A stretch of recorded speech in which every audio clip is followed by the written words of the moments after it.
उत्पत्ति का ग्रंथ 12वां अध्याय प्रारंभ के वचन से। अब्राहम प्रारंभ में बुलाया गया। अब्राहम के इतिहास को हम ध्यान करेंगे। अब्राहम बाइबल ग्रंथ में आदम से 20वीं पीढ़ी का है। आदम से नूह तक 10 पीढ़ी। नूह 10,056 में जन्म लिया। आदम से 10,056 साल और 500 साल जीवित रहने के बाद जल प्रलय की चेतावनी को पाया। उसके 1656 साल में तब नूह को 600 साल था, उसके पुत्र को 100 साल था। तब जल प्रलय भूमि पर आया। नूह से अब्राम तक 10 पीढ़ी। नूह का पुत्र शेम के वंशावली से अब्राहम आया। अब्राहम के पिता का नाम तेरा। तेरा के 3 संतान नाहोर, अब्राहम, हारान ने लूत को जन्म दिया। उसका पिता तेरह के पहले ही वो मर गया। अब्राहम ने सारा से विवाह किया है, वो बांझी थी, उसे संतान नहीं थे। नाहोर मिल्का से विवाह किया, उसे उस जगह पर ये संतान हुए। परमेश्वर ने जब अब्राम से बात किया, वह अपने पिता के देश से, अपने घर से बाहर निकलकर वह परमेश्वर के बात पर विश्वास कर परमेश्वर जिस देश में जाने के लिए कहा वह जाने की तैयारी कर निकला। इस तरह मैं जिस देश के दिखाऊं उस जगह पर जा, ऐसा उससे कहने पर अब्राहम पिता का घर छोड़ने के लिए कहने पर पिता के घर को तो छोड़ा, लेकिन पिता को नहीं छोड़ा। पिता के सुरक्षा में रहने वाला हारान के पुत्र लूत को, उसके भाई के पुत्र लूत को साथ लेकर हारान में रहा। हारान एक नगर है, वहाँ पर कुछ समय यानी 10 साल उसने निवास किया। वहाँ पर तेरह मर गया। तेरह के मरने के बाद लूत को साथ लेकर अब्राहम कनान गया। 12वें अध्याय में अब्राहम के बुलाहट के बारे में लिखा गया। पढ़ूंगा, देखिए। यहोवा ने अब्राहम से कहा, अपने देश और अपने जन्मभूमि और अपने पिता के घर को छोड़कर उस देश में चला जा जो मैं तुझे दिखाऊंगा, और मैं तुझ से एक बड़ी जाति बनाऊंगा और तुझे आशीष दूंगा और तेरा नाम बड़ा करूंगा और तू आशीष का मूल होगा। और जो तुझे आशीर्वाद दे उन्हें मैं आशीष दूंगा, और जो तुझे कोसे उसे मैं श्राप दूंगा, और भूमंडल के सारे कुल तेरे द्वारा आशीष पाएंगे। यहोवा के इस वचन के अनुसार अब्राहम चला और लूत भी उसके संग चला। और जब अब्राम आरान देश से निकला उस समय वह 75 वर्ष का था। सो अब्राहम अपनी पत्नी सारे और अपनी भतीजे लूत को और जो धन उन्होंने इकट्ठा किया था और जो प्राणी उन्होंने हारान में प्राप्त किए थे, सबको लेकर कनान देश में जाने को निकल चला। और वे कनान देश में आ भी गए। हम अभी कुछ बातों को देखेंगे। परमेश्वर अब्राम को बुला रहा। परमेश्वर ने जो अब्राहम को बुलाया वह सार्वत्रिक बुलावट है। ग्रीक भाषा में एक्लेसिया कहने पर कॉल्ड आउट, बाहर बुलाया गया। बाइबल ग्रंथ में अब्राहम को फरान नगर में मूर्ति पूजा से बाहर बुलाया गया। अब्राहम सच्चे परमेश्वर को जानने के लिए सत्यवादी परमेश्वर से संबंध रखने, मिस्र की तरह जीवित रहने के लिए अब्राहम बाहर बुलाया गया। परमेश्वर उसके पुत्र यीशु मसीह को इस संसार में बेचकर सारे मनुष्य के पाप को उस पे डालकर पाप की सजा उसे देकर उसके द्वारा समस्त प्रजा के लिए वह पुत्र यीशु मसीह के नाम से उचित क्षमा प्राप्ति देने के लिए परमेश्वर का आदि की योजना को पूरा करने के लिए परमेश्वर ने अब्राहम को चुना। अब्राहम माँ के गर्भ में रचे जाने से पहले ही अब्राहम को परमेश्वर ने जगत की उत्पत्ति से पहले ही चुन लिया, नियुक्ति किया। इसलिए परमेश्वर ने अब्राहम को बुलाया। अब्राहम को परमेश्वर ने बुलाया, इसमें अब्राहम की कोई विशेषता नहीं है। परमेश्वर के अनुग्रह के सिवाय कुछ भी हमें नहीं दिखाई देता। यहाँ परमेश्वर अब्राहम के बारे में पूरी तरह से जानता था। अब्राहम अब्राहम की तरह बनेगा, अब्राहम कैसे मन को रखेगा, अब्राहम किस तरह अपने आगे की पीढ़ी के लिए मार्गदर्शक बनेगा, किस तरह वो विश्वासियों का पिता ऐसी गवाही को पाएगा, किस तरह वह अपने जीवन में परमेश्वर की आराधना को करेगा, किस तरह वो परमेश्वर की बात का अधीन होकर वह सब सारी सृष्टि का मार्गदर्शक बनने जा रहा था। ये सब भी परमेश्वर पहले से ही जानता था। इसलिए परमेश्वर अब्राहम से बात करते समय डेफिनेट सेंस में बात कर रहा था। उसके साथ क्या होने वाला है बता रहा था। तो उठकर, उसमें वह देश भी था, अपने देश और अपने जन्मभूमि और अपने पिता के घर को छोड़कर उस देश में चला जा। यहाँ मुझे आज्ञा दिखाई दे रही है, तुझे अच्छा लगे तो जा, मुझ पर विश्वास रखता है तो जा, मैं तुझे आशीष दूंगा या जानकर जा, इस तरह से नहीं कहा। डेफिनेटली कह रहे हैं परमेश्वर, तू उठकर, कमांडमेंट ऑफ गॉड, परमेश्वर की आज्ञा है, वो छोड़कर उस देश में चला जा, अपने पिता के घर को छोड़कर उस देश में चला जा। परमेश्वर जिस तरह अब्राहम को बुला रहा, उसमें आज्ञा झलक रहा। तो आज्ञा का अधीन होगा तो उसका फल तो खाएगा, ऐसे मैं बता रहा हूँ। परमेश्वर की आज्ञा परमेश्वर के आशीष का मूल है। परमेश्वर की आज्ञा परमेश्वर की इच्छा का मूल है। परमेश्वर की आज्ञा परमेश्वर के अद्भुत योजनाओं को पूरा होने के लिए आधार है। इस तरह परमेश्वर ने जब अब्राहम को बुलाया तब आज्ञाकारी बना। परमेश्वर के साथ उसका सबसे पहले मुलाकात या बुलावट के द्वारा हुआ। अब्राहम का पिता तेरह फरात नदी के उस पार में मूर्ति पूजा करने वाला था। मूर्ति पूजा में लीन होने वाले अब्राहम को परमेश्वर ने बुलाया। सच्चे परमेश्वर को जानने वालों के लिए अब्राहम एक मार्गदर्शिका की तरह दिख रहा। इसलिए परमेश्वर उसके स्वर्गीय बुलावट से अब्राहम को बुला रहा। उद्धार की बुलावट को परमेश्वर अब्राहम के लिए दे रहा। जो प्रभु के सामने दीन बनते, जो प्रभु पर विश्वास करते रहते, जो परमेश्वर के अधीन रहते, उन्हें परमेश्वर उद्धार को देता है। परमेश्वर अनंत काल के जीवन को देता है, स्वर्ग के राज्य को देता है, उसकी प्रतिज्ञा को उनके जीवन में पूरा कर देता है। ये सच्चाई है। अब्राहम को परमेश्वर आशीष की तरह बदल रहा। अब्राहम का दूसरा नाम आशीष रख सकते, क्योंकि वो अनेकों के लिए आशीषमय बनने जा रहा था। उसके संतान के रूप में आने वाला यीशु मसीह अब्राहम के बाद 42वां पीढ़ी में यीशु मसीह आने वाला था। आदम से 62वीं पीढ़ी में यीशु मसीह आया। इस तरह यीशु मसीह प्रभु अब्राहम के वंश के द्वारा तेरा संतान कहने पर एक ही व्यक्ति के बारे में परमेश्वर ने कहा। ऐसा पौलुस ने गलतियों की पत्री में लिखा। संतानों ने कहते हुए संतान कहा।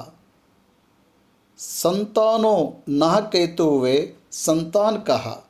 संतान यीशु मसीह है।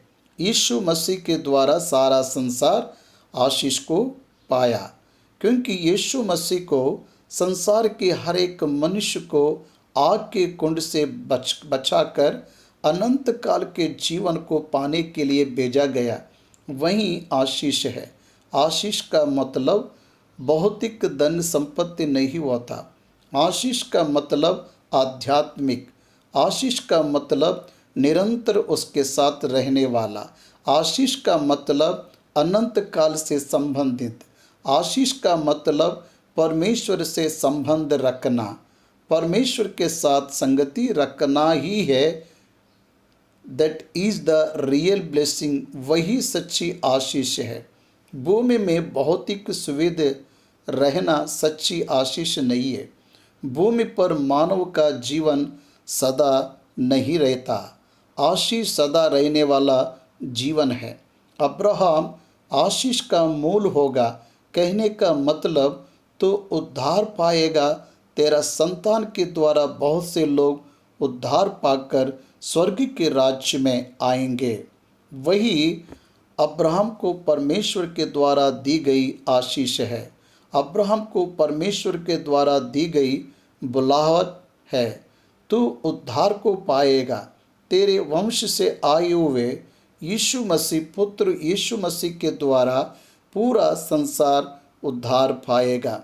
अनुग्रह के समय में सारे संसार में सुसमाचार जानने के लिए यीशु मसीह पर विश्वास रखने वाले सभी स्वर्ग के राज्य में वे वारिस हो।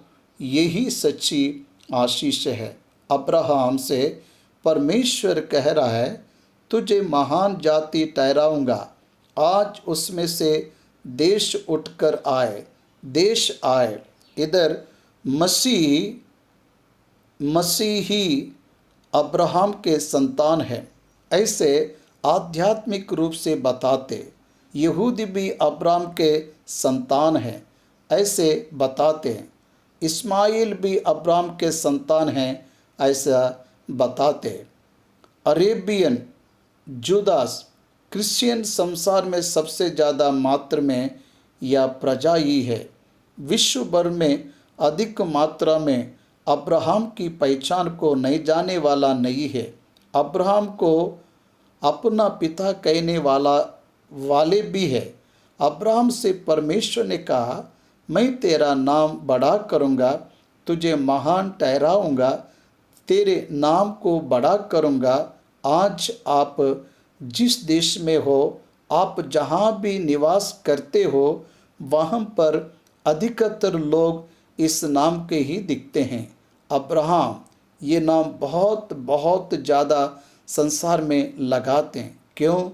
उस नाम का महत्व, तुझे मैं एक बड़ी जाति ठहराऊँगा, तेरा नाम बड़ा करूँगा, तुझे आशीष दूँगा, तेरे नाम को बड़ा करूँगा, तेरे नाम को भी बड़ा करूँगा। विश्व भर में ऐसा कोई नहीं जो अब्राहम को नहीं जानता हो। ऐसा बड़ा नाम परमेश्वर ने उसे दिया। सुगंधित द्रव्य से अच्छा नाम उत्तम, ऐसे सुलोमान ने प्रेषक ने कहा, इस सरपरा हमको अच्छा नाम परमेश्वर ने दिया, विश्व भर में अच्छा नाम दिया। 4000 साल के इतिहास में अब भी उसका नाम वैसे ही रह गया। वह विश्वासियों का पिता, विश्वासियों का पिता कहकर प्रसिद्धि हुआ। यहूदियों के लिए भौतिक पिता को की तरह नाम पाया। अरेबियों के लिए भौतिक पिता के रूप में नाम को पाया। हम अब्राहम के संतान हैं, ऐसे यहूदी गर्व कर रहे हैं। ऐसे यीशु मसीह के समय के वचन में बताया गया। वह ब्रह्म के संतान के बताने के लिए गर्व की है, ऐसा वचन हमें बताता है। परमेश्वर ने कहा, मैं तुझे आशीष दूंगा और तुझे जो आशीष देगा उसे भी मैं आशीष दूंगा, तुझे जो आशीष देगा उसे भी यरूशलेम तेरा प्रेमी कुशल से रहे, यह प्रतिज्ञा का उपभोग है, ऐसा मैंने विश्वास कर रहा हूँ। अब्राहम तुझे आशीष देने से उन्हें मैं आशीष दूंगा, तुझे जो आशीष देगा उसे मैं आशीष दूंगा। कितनी बड़ी प्रतिज्ञा! तुझे कोई भी श्राप दे, मैं उसे श्राप दूंगा। तू श्राप मत देना। अब्राहम आशीष का मूल होने के लिए बुलाया गया, श्राप देने को नहीं। अब्राहम के वारिस होने के नाते मसीह भी आशीष देने के लिए बुलाए गए, श्राप देने के लिए नहीं। हमें जो श्राप देते उन्हें भी हम आशीष देने वाले लोग हैं। हमें जो श्राप देता उसे परमेश्वर श्राप देता है। रोमियों की पत्रिका में बहुत स्पष्ट रूप से कहा गया, बदला लेना तुम्हारा काम नहीं, मेरा काम है। बदला लेना तुम्हारा काम नहीं, वह मेरा काम है, ऐसे प्रभु कह रहा है। इसलिए विश्वासी आशीष के कारण होते, आशीष देने वाले मातृ ही है, श्राप देने वालों की तरह नहीं रहते। यह परम सत्य को हमें जानना है। हमें कोई भी श्राप दे तो प्रभु उन्हें श्राप देगा, लेकिन हमें उन्हें श्राप देने की आवश्यकता नहीं है। प्रेम का मार्ग ही यीशु का मार्ग है।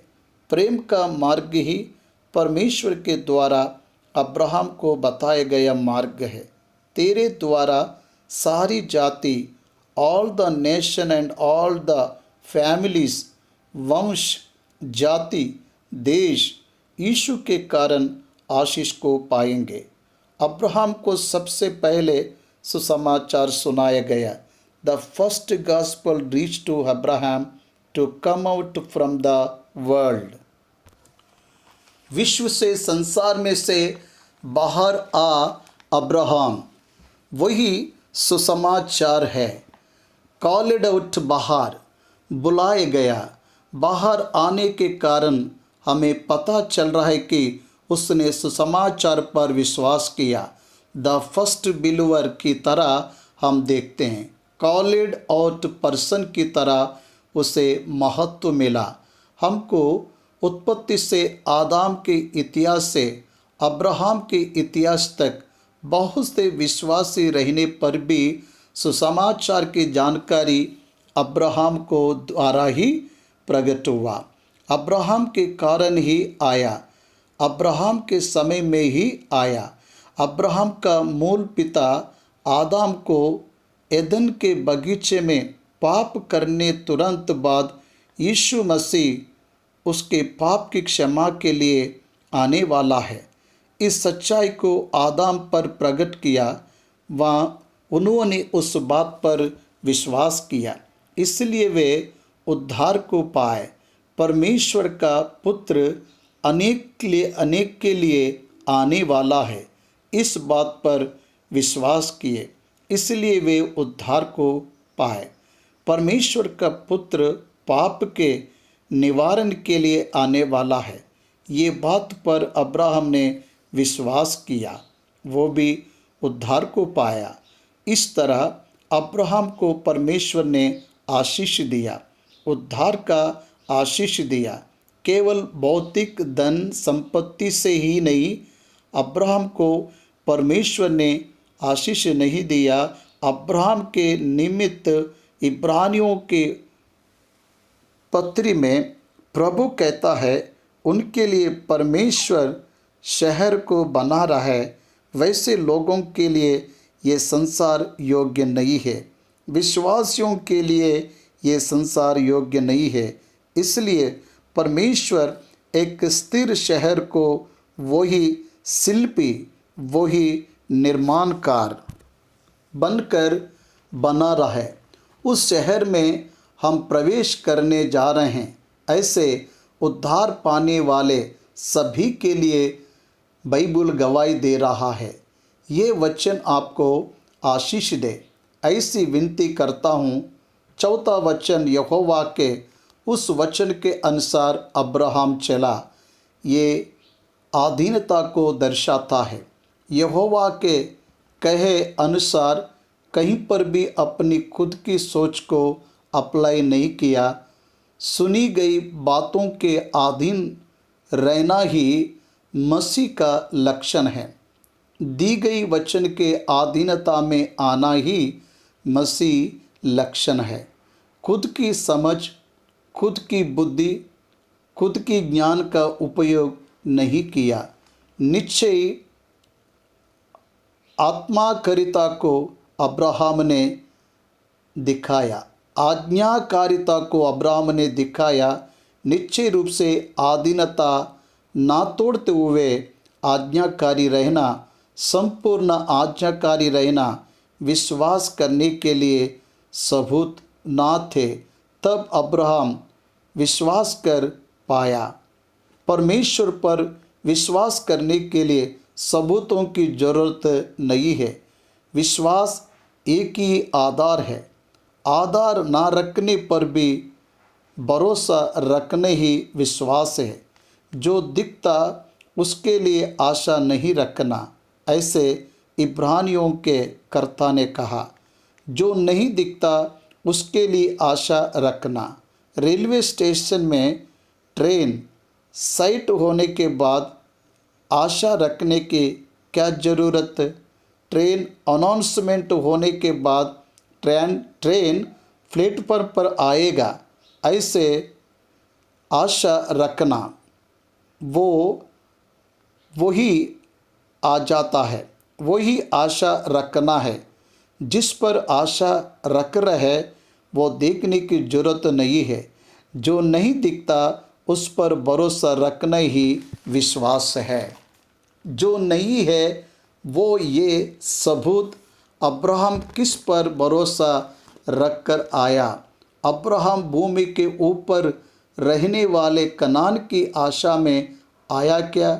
अब्राहम उसके 175 साल के जीवन के लिए आशीष चाहिए, इसलिए आया क्या? नहीं, अब्राहम उसे अनंत काल का जीवन चाहिए, इसीलिए आया। अब्राहम परमेश्वर शिल्पी निर्माण कर रहे ऐसे शहर के लिए इंतजार किया। उसे पाने के पहले ही नमस्कार कहा। मौत को पा लिया। मुझे फिर से मृतकों में से जिलाकर वो शहर को तुझे देगा। मैं परमेश्वर के साथ जीऊँगा। इस विश्वास से अब्राहम मर गया। उसका नया विश्वास है। उत्पत्ति का ग्रंथ 12वां अध्याय 6वें वचन से मनन करेंगे।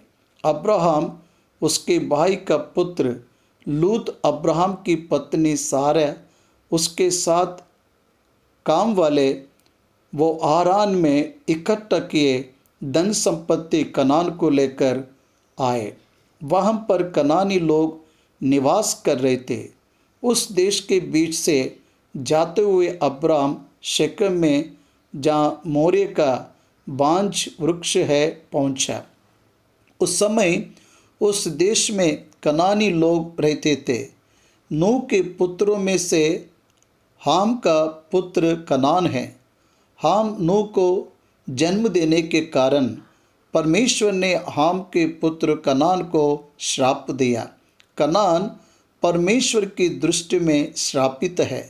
अब्राहम के समय में कनान के वंशावली की अभिवृद्धि हुई। ये कनान का वंश विस्तृत होकर कनान देश की तरह बन गया। कनान के देश में इस्राएली यहोश के दिनों में कदम रखने तक 7 जाति के प्रजा कनान में निवास कर रहे थे। हित, यबूसी, सीदोन, एमोरी, गिरगिश, इस तरह से 7 प्रकार की जाति, ये सब का कनान के भूभाग से निकलकर कनान का निज भाग रहने वाले उस भूभाग को इस्राएलियों को देने के लिए परमेश्वर ने संकल्प किया। कनान अपने निज बाग को कोराहा ये स्थापित रहना। कनान श्राप को पाया, कैन श्राप को पाया। हाबिल को मारने के कारण कैन श्रापित हुआ। पिता को नग्न देखने के कारण हाम को द्वारा कैन को हाम को श्राप देने के लिए कनान को श्राप दिया। हाबिल को मारने वाला कैन देश भर से घूमते रहा, जगह नहीं मिला।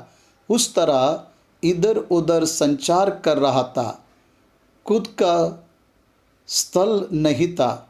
जैसे उसी तरह कनान को पुत्र, कनान के संतान, कनान के वंश जाति की तरह अभिवृद्धि को पाए।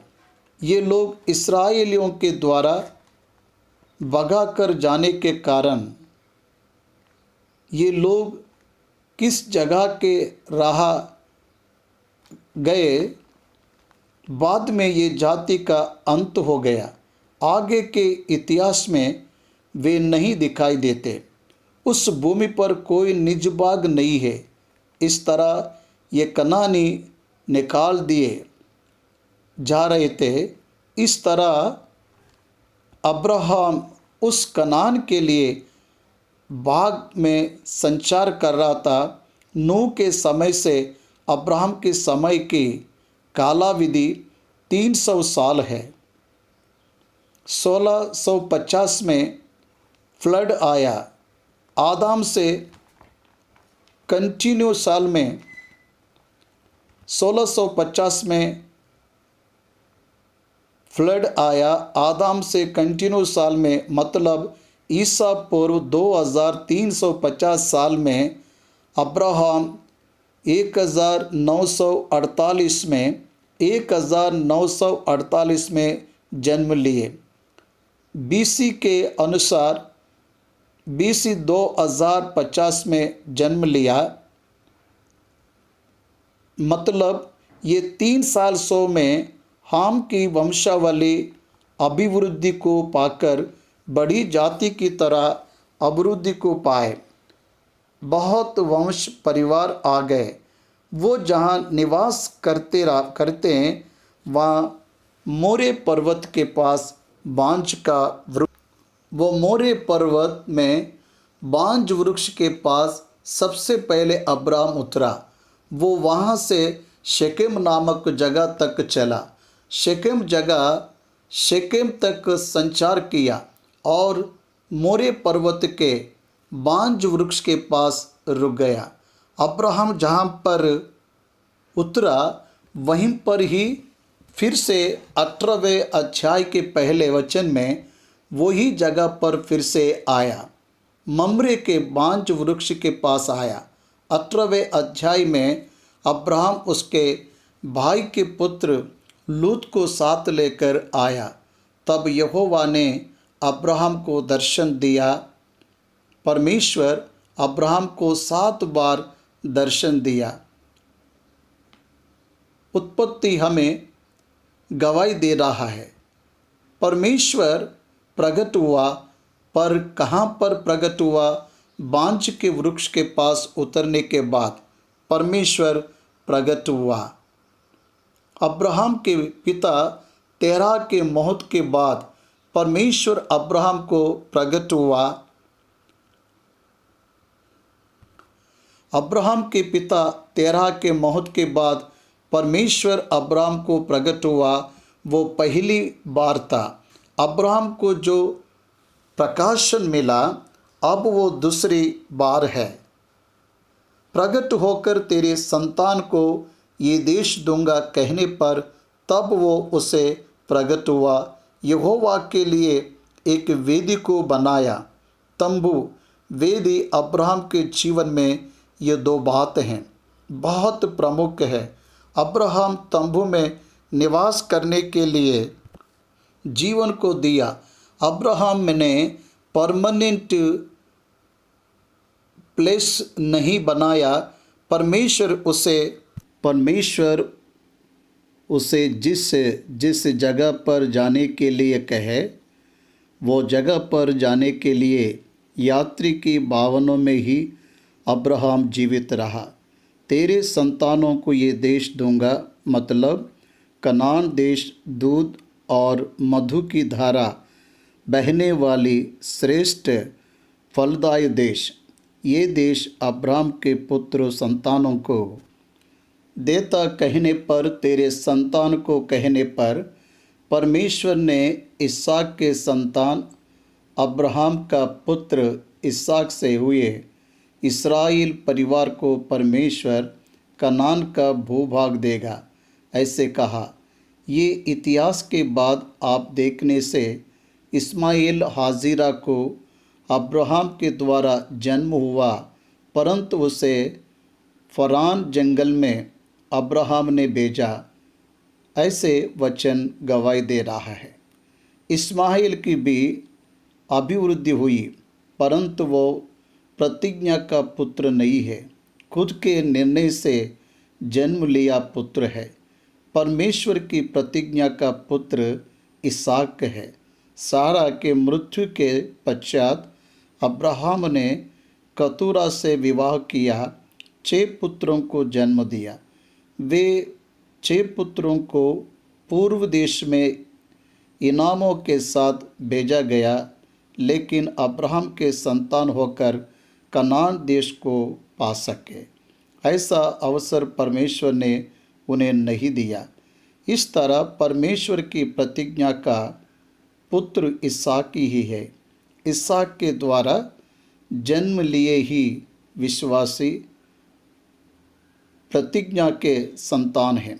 यीशु मसीह अब्राहम के 42वीं पीढ़ी यहूदियों के गोत्र में से जन्म लिया, ऐसा वचन हमें बताता है। यहूदी गोत्र परमेश्वर के द्वारा चुना हुआ गोत्र है। ये यहूदी के गोत्र में से ही यहूदी का सिंह यीशु मसीह आया। ये इतिहास हमें बताता है। इस्राएल के 12 पुत्र, उनके गोत्र ही ये देश को वारिस होंगे। इस तरह परमेश्वर का वचन स्पष्ट रूप से बता रहा है। 7वां वचन में अब्राहम वेदी को बनाया, ऐसे दिख रहा है। वेदी बलि के अर्पण के लिए, आराधना के लिए, क्षमा के लिए वेदी है। अब्राहम ने वेदी बनाया, तब अब्राहम एक अच्छे आराधक की तरह वहाँ दिखाई दे रहा। आराधना उद्धार पाने वाले करते। परमेश्वर हृदय से निकलने वाली स्तुति आराधना पर विराजमान रहता है, विराजमान होकर उन्हें आशीष देता है। आराधना करने के लिए ही हमें बनाया गया, ये हमें जानना है। इस तरह अब्राहम आराधक की तरह दिखता। स्वच्छ आराधक, सत्य आराधक सत्य से परमेश्वर की आराधना को वो अपने घर में वेदी डालकर किया। अब्राहम अलग अलग वेदी को बनाया, जहाँ जाता था वहाँ वेदी बनाया। वो जहाँ जाता था वहाँ वेदी बनाने में अब्राहम ने सावधानी रखा। इस्राएल के इतिहास को हम देखने से परमेश्वर ने मूसा को अति पवित्र तंबू में बुलाया। तंबू में अति पवित्र स्थान वो संद परमेश्वर ने उन्हें दिया। परमेश्वर की उपस्थिति को वो निरंतर आराधना करते हुए, बलि चढ़ाते हुए, आराधना करते हुए परमेश्वर से संबंध और संगति को आगे बढ़ाए। इसलिए वेदी परमेश्वर के साथ संबंध और संगति को स्मरण कराता है। वेदी परमेश्वर की उपस्थिति को आह्वान करने वाली एक आत्मा उत्तम सोच को स्मरण कराता है। अब्राहम परमेश्वर के द्वारा चुनाया जा रहा है। परमेश्वर के द्वारा अब्राहम चलाया जा रहा है। परमेश्वर के द्वारा जीवित है। परमेश्वर की इच्छा को पूरी करेगा, परमेश्वर के साथ रहने वाले जीवनमय हों, ये बताने के लिए परम पवित्र परमेश्वर के साथ उसके संबंध जताने के लिए उसके तंबू के पास वेदी को बनाया। इन दिनों में हमें वेदी बनाने की ज़रूरत नहीं है। हमारे हृदय को वेदी की तरह बनाना है। हमारे हृदय नामक इस वेदी पर निरंतर स्तुति आराधना, निरंतर पाप क्षमा के लिए अंतरंग विलाप निरंतर होते रहना चाहिए। इसलिए उद्धार पाने वाला हर एक विश्वासी उसके हृदय ध्वनि में परमेश्वर की स्तुति करता है। हर एक बात पर परमेश्वर को ही महिमा देता। ये ही उसके जीवन से परमेश्वर चाहता है, उसे ही पूरा करना चाहिए। अब्राहम विश्वासियों का पिता होने के नाते हमें बता रहा है, तेरा अंतरंग परमेश्वर के समीप रहना चाहिए। कम्युनिकेशन सेंटर की तरह तेरा हृदय परमेश्वर के लिए तैयार रहना चाहिए। ये हमें वेदी के पास देखना चाहिए। वेदी को बनाया, वहाँ से वो निकल गया। कहाँ से? मेरे मोरे पर्वत के बांज वृक्ष के पास से वो निकल गया। फिर वहाँ से इच करके चाहा, वह उस पहाड़ पर आया जो बेतेल के पूर्व की ओर है, और अपना तंब उस स्थान में खड़ा किया जिसकी परिचय की ओर तो बेतेल और पूर्व की ओर है। और वहाँ भी उसने यहोवा के लिए एक वेदी बनाई और यहोवा से प्रार्थना की, और अब्राहम कूच करके दक्षिण देश की ओर चला गया। In the direction of God. परमेश्वर जिस तरह से चला रहा है वैसा चलने के लिए उसने अपनी इच्छा को रखा। ध्यान दीजिए, बेतेल के पूर्व की ओर पहाड़ के पास पहुंचा मूसा इस ग्रंथ को लिखते समय वहां पर बेतेल एक शहर की तरह अभिवृद्धि को पाया हुआ दिख रहा है। वास्तव में बेतेल का नाम याकूब ने रखा। उत्पत्ति का ग्रंथ 28वां अध्याय 16वां से 19 वचन में याकूब जग उठा, उसे जहाँ परमेश्वर प्रकट हुआ उसके लिए वेदी बनाऊंगा ऐसा निश्चय किया, और अपने ताकीर का पत्थर लेकर उसका स्तंभ खड़ा किया और उसके सिर पर तेल डाल दिया। वहाँ पर ये परमेश्वर का भवन है। Bethel the house of the Lord, ये परमेश्वर का घर है।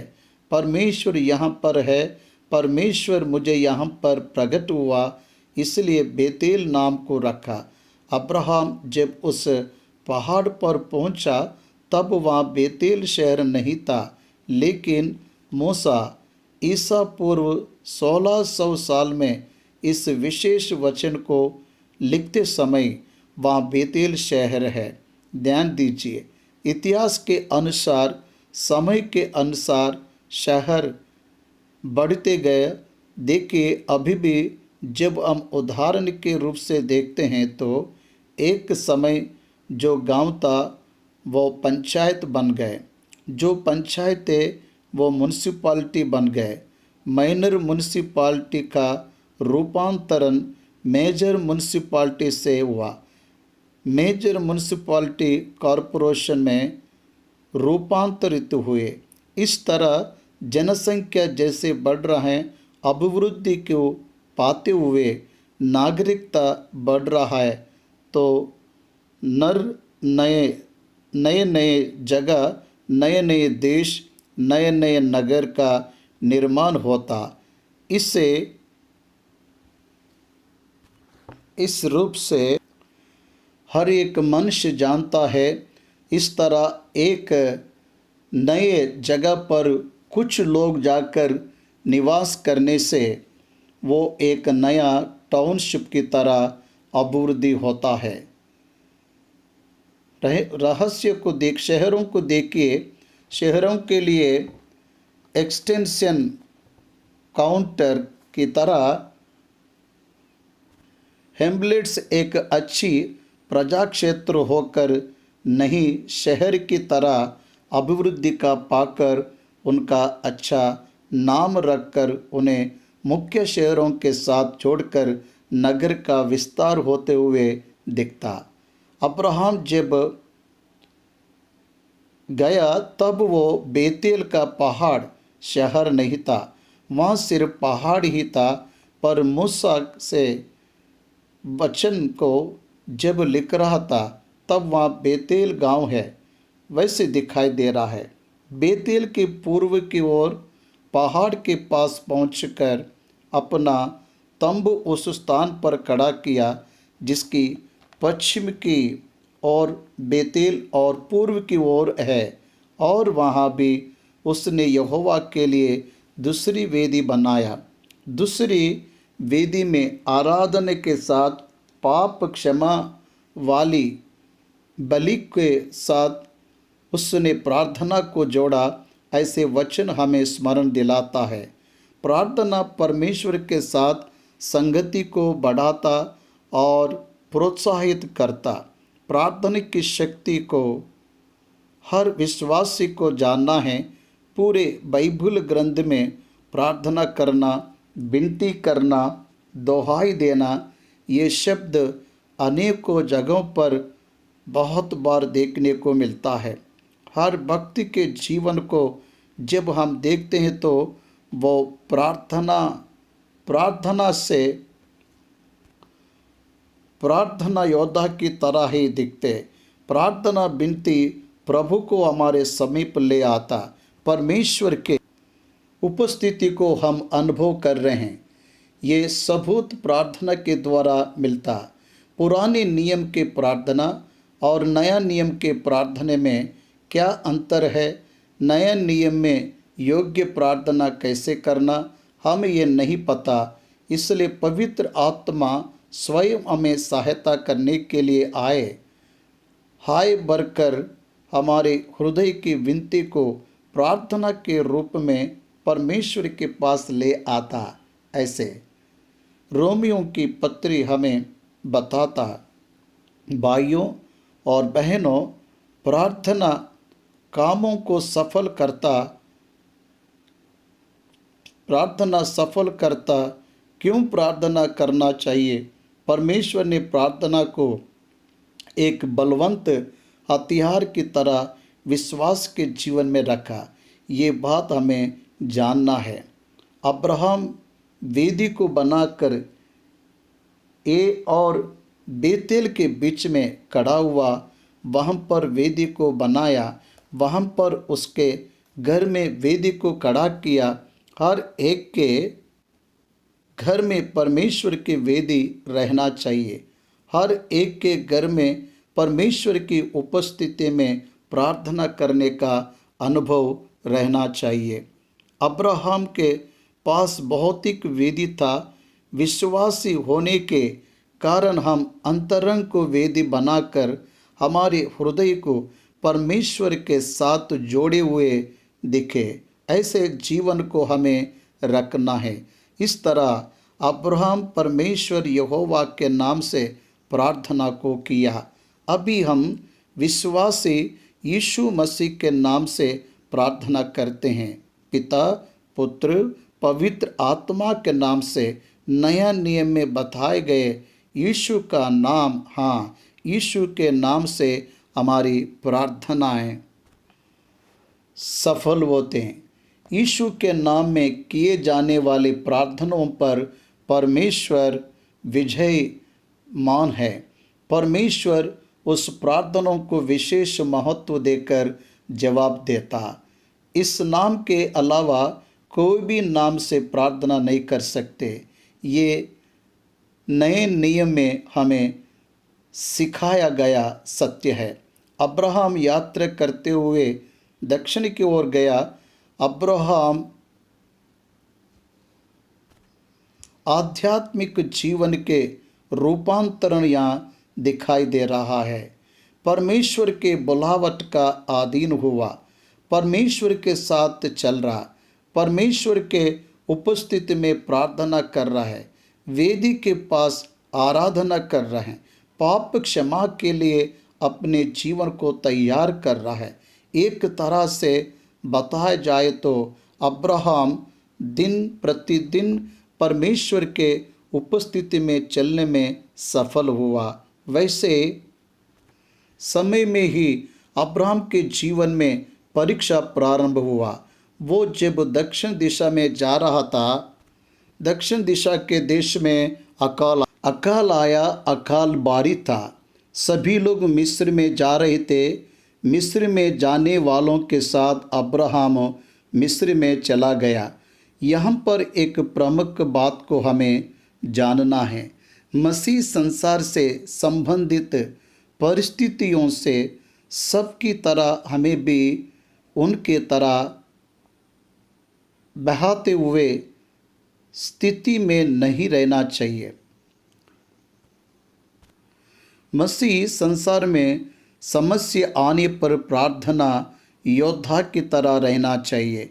प्रार्थना पूर्वक ही निर्णय लेना है।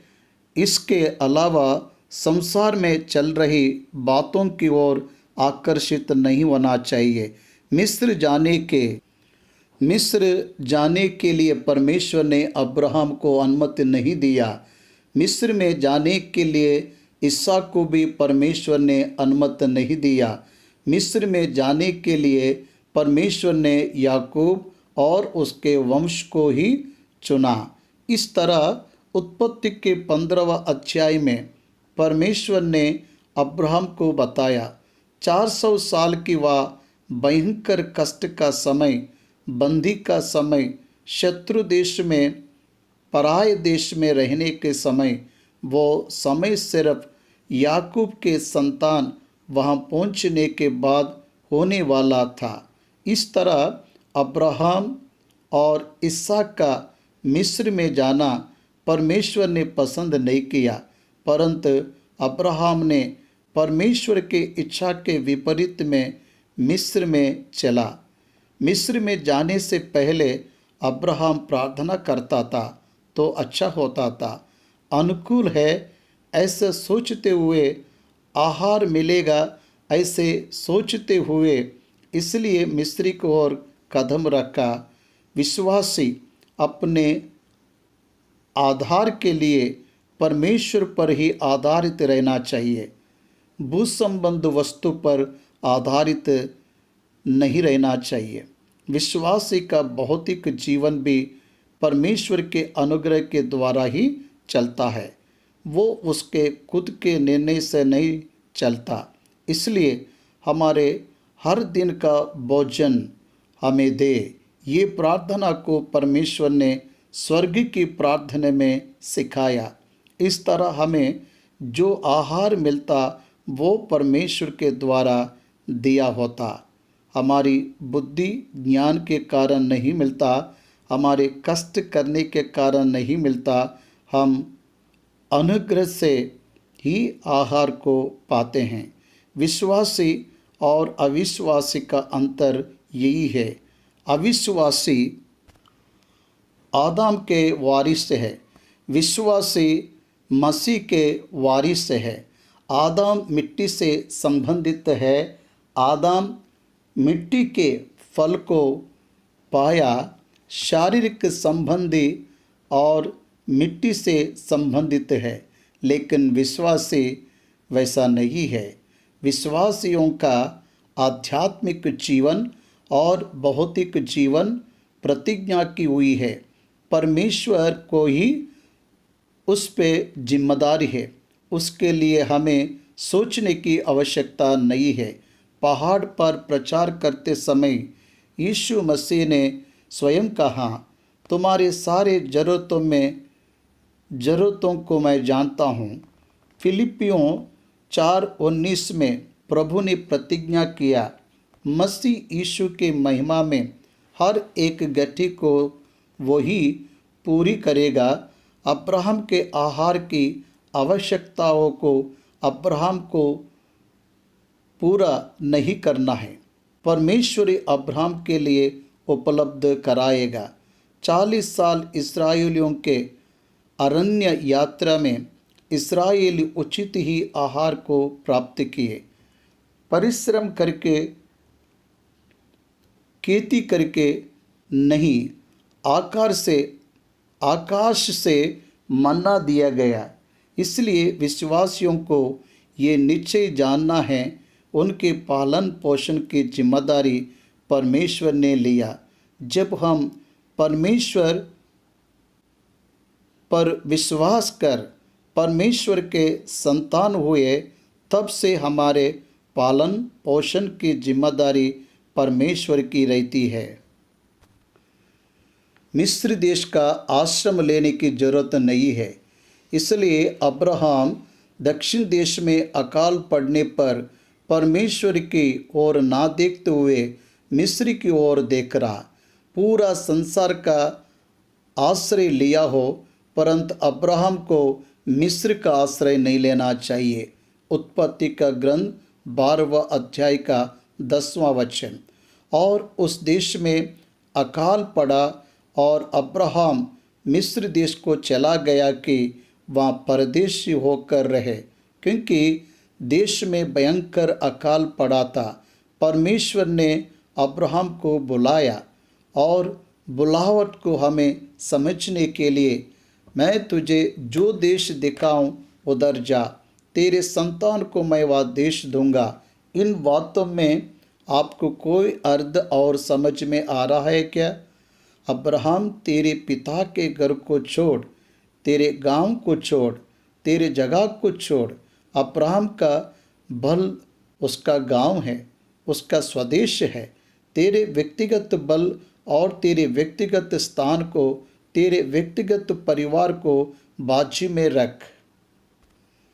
तू जिसे बल समझ रहा, जिसे अपना सामर्थ्य समझ रहा, उसे बाजू में रख। मैं जिस देश को दिखा रहा हूँ वहाँ आ। उससे भी अधिक बल, उससे भी अधिक स्थान, उससे भी अधिक भलाई, उससे भी अधिक सुरक्षा मैं दूंगा। तू मुझ पर विश्वास करता है तो बाहर आ। ये अब्राहम की बुलावट है। अब्राहम ने किस बात पर विश्वास किया? परमेश्वर पर विश्वास किया। परमेश्वर की बात पर विश्वास किया तो परमेश्वर की जिम्मेदारी है अब्राहम का पालन पोषण करना। अब्राहम का पालन पोषण, अब्राहम की सुरक्षा, अब्राहम की भविष्य की जिम्मेदारी परमेश्वर का ही है। मैं परमेश्वर की सेवा 30 सालों से कर रहा हूँ। मुझे और मेरे साथियों को और मुझसे भी थोड़े बड़े लोगों को नौकरी की तलाश में थे। वे सफल हुए, बड़े बड़े नौकरियों को किए। कुछ लोग रिटायर भी हो गए। सब लोग बहुत ही मेहनत करके, कष्ट करके, नौकरी करते हुए, उनकी जीविका को चलाते हुए जीवन को बिताए। ये 30 साल परमेश्वर के बुलावट के अधीन होकर, परमेश्वर पर विश्वास कर, परमेश्वर की सेवा में आगे बढ़ता रहा।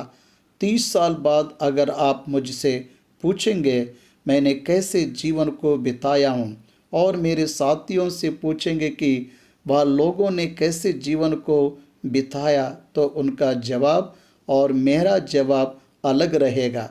वह कहेंगे मैं नौकरी को किया और जीवन को बिताया, पर मैं कहूँगा मैंने परमेश्वर का पीछा किया और परमेश्वर में जीवित रहा हूँ। परमेश्वर ने यह 30 साल मेरा पोषण किया, परमेश्वर ने मुझे सुरक्षित रखा। अभी का यह समय भी उसके हाथ में सुरक्षित चलाया जा रहा है। इस तरह 30 साल के बाद मेरे साथियों को जो सुरक्षा मिला, उससे भी अधिक प्रोटेक्शन मिला, उससे भी अधिक अत्यधिक रूप से मेरा पोषण हुआ। मैं सुरक्षित हूँ और मेरी रक्षा वह कर रहा है। ऐसी गवाही को बता पाऊँगा। इस फेथफुलनेस कारण है मेरा परमेश्वर और उसकी सच्चाई और उसका भरोसा मंद रहना। इसलिए मसीह को अपनी बुलावट समझना है। परमेश्वर एक मसीह को उद्धार की बुलावट से बुलाता है तो उसकी आर्थिक स्थिति और उसके आहार की जिम्मेदारी, उसकी आरोग्य की जिम्मेदारी परमेश्वर का ही है, परमेश्वर का है। वो वैद्य के ऊपर और अपने नौकर के ऊपर नहीं, परमेश्वर पर ही आधारित रहना है। God is the answer of all the problems and for everything. सभी समस्याओं के लिए और सब बातों के लिए परमेश्वर ही विश्वास के जीवन में जवाब बनकर रहता है। यह सच्चाई को अभी तक अब्राहम नहीं समझ पाया। शरीर में रहने वाले मनुष्य है हम। बहुत से संदर्भ में परमेश्वर की ओर देखना छोड़कर संसार की ओर, उनके चाल चलन की ओर हम भी बहते रहते हैं। इसलिए संसार के साथ मित्रता परमेश्वर से बह रखना है। हम संसार के नहीं है, हम शारीरिक संबंधी नहीं है, हम आत्मा के संबंधी है, हम स्वर्ग के संबंधी है, हम स्वर्ग के वासी है। इसलिए हमारा जीवन पर पृथ्वी पर अजूबा है, बहुत अजीब है। वह चलाया जाना बहुत अजीब है और आगे बढ़ना और भी अजीब है।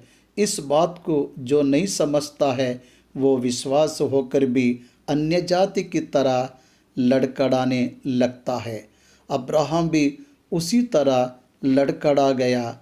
अकाल बहुत भारी था, सभी लोगों के लिए वह भारी था, परंतु अब्राहम के लिए वह भारी नहीं रहना चाहिए था। जब अकाल भारी था तो एलिया को विधवा के घर में परमेश्वर ने 3.5 साल तक पोषण करवाया। राजा के घर में भी भोजन नहीं था, परंतु एलिया ने खाया। इसका कारण यही है, परमेश्वर पर अगर तुम विश्वास रखोगे तो विश्वास रखने वालों के लिए सब कुछ संभव है। परमेश्वर के लिए सब कुछ संभव है। अब्राहम में सर्वशक्तिमान परमेश्वर हूँ। अब्राहम, मैं सर्वशक्तिमान परमेश्वर हूँ, क्या मेरे लिए कोई काम कठिन है? ऐसा परमेश्वर ने उत्पत्ति के ग्रंथ 17वें अध्याय में अब्राहम से पूछा। अब्राहम जब अकाल बारी था तो संसार के नाई अपने सर को झुका लिया। बाइबल ग्रंथ में अकाल बारी रहने पर रूत की सास नाओमी अपने पति के साथ मोयाब देश में आहार है इसलिए चले गए। आहार देने वाले परमेश्वर को बेतलेहम में रखकर आहार के लिए परमेश्वर का सहारा ना लेते हुए मोयाब का सहारा लिया। क्या बचा? दुर्भाग्य और मौत के अलावा कुछ भी नहीं मिला। कड़वापन आ गया, मिठास उनके जीवन में से चला गया। सच्चाई है, परमेश्वर को छोड़ दिए जाने वाला जीवन कड़वा होता है। परमेश्वर के संग चलने वाला जीवन मधुर है। परमेश्वर के साथ रहने वाला जीवन मधुर, परमेश्वर नहीं रहने वाला जीवन कड़वापन। परमेश्वर के कहलाने वाले हम क्या खाएंगे, कहाँ सोएंगे, कैसे जिएंगे, ये उसके हाथ में है। यीशु मसीह प्रभु की माता मरियम, वो और उसके साथ मंगनी हुए यूसुफ, यीशु मसीह के जन्म के बाद उनसे कहा तो मिस्र में जा। परमेश्वर ने उनसे कहा, देख रहे हो, अब्राहम को मिस्र में जाने की अनुमति ना देने वाला परमेश्वर यीशु मसीह को मिस्र में भेजकर 2 साल तक उसकी सुरक्षा किया। God is sovereign. परमेश्वर सर्वाधिकारी है, सारी सृष्टि पर उसे अधिकार है। यह हमें समझना है। उसकी इच्छा के अनुसार अब्राहम मिस्र में जाकर धोखा खाया। परमेश्वर की इच्छा के अनुसार यीशु के साथ लेकर, मरियम को साथ लेकर मिस्र में जाकर आश्रय को पाया। यहाँ पर मिस्र देश यीशु नहीं है, परमेश्वर की इच्छा के अनुसार जा रहा है, परमेश्वर की इच्छा के अनुसार नहीं जा रहा है। यही मुख्य बात है। इस सच्चाई को जानेंगे। इस तरह परमेश्वर की इच्छा के अनुसार अगर मेरे कदम रहेंगे तो वह मिस्र देश क्यों ना हो, या फिर कोई और देश क्यों ना हो, या बेबीलोन ही क्यों ना हो, डरने की ज़रूरत नहीं है। इसलिए अगर परमेश्वर हमारे साथ रहे तो आग का कुंड भी ठंड पड़ जाएगा। अगर परमेश्वर रहेगा तो सिंह का गुहा भी शांत हो जाएगा। परमेश्वर अगर साथ नहीं रहेगा तो बेबीलोन भी इधर उधर होकर गिर जाएगा। इसलिए our relationship with God is important, our obedience to the God is important. परमेश्वर के साथ संगति और संबंध हमें प्रमुख रूप से देखना है। He was concerned God for everything.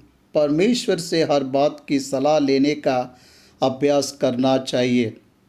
हर एक विश्वासी को भोजन करते समय प्रार्थना, यात्रा करते समय प्रार्थना, दिन प्रतिदिन क्षण क्षण परमेश्वर के उपस्थिति में प्रार्थना में आने वाले रहना चाहिए। खुद की सोच से नहीं, संसार की सोच से नहीं। Money can not save you, धन तुझे नहीं बचा पाएगा, परमेश्वर ही उद्धार करता है। वह मिस्र में प्रवेश करने के लिए समीप गया। देखिए, परमेश्वर से पूछे बगैर ही उसकी यात्रा आरंभ हो गई। मिस्र देश में जाने के बाद मिस्र की नागरिकता, मिस्र की मानसिकता, मिस्र की प्रजा की दूर विचार के बारे में अब्राहम सोचने लगा। तुरंत ही उसके हृदय में डर उत्पन्न हो गया। याद रखिए, परमेश्वर जिस मार्ग में चलाता उस मार्ग में डर नहीं रहता।